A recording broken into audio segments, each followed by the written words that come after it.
Shadow Secretary of State, Emily Thornberry. Thank you very much, Mr Speaker.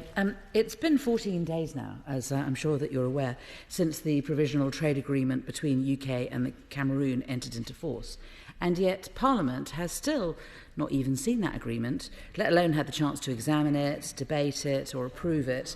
While I fully understand the reasons why that's happened, does the Secretary of State understand why members on all sides of the House believe that this episode just illustrates that it's in fact is the latest illustration for why the need for scrutiny procedures need to be improved, and so which is the reason why many of them will be voting for changes to that next Tuesday?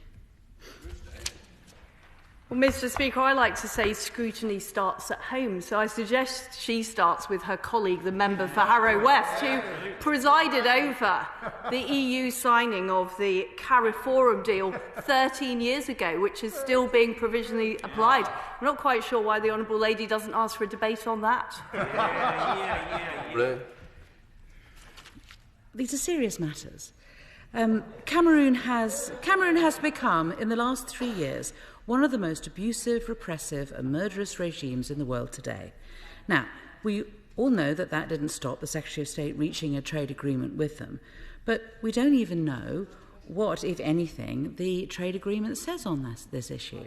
So again, can the Secretary of State understand why members on all sides of this House also believe that there is a need for new laws next Tuesday obliging the government to take proper account of human rights when negotiating and ratifying new trade agreements? Secretary of State. Well, I had hoped that the Honourable Lady would have welcomed our announcement earlier this week on the action we're taking on forced labour in Xinjiang and making sure that Britain upholds its values when trading internationally. But I would ask the Honourable Lady consider some of her previous actions, such as sharing a platform with Hamas and refusing to criticise Fidel Castro's abhorrent human rights abuses. It's a bit much being lectured by a Labour member on human rights, given her past record.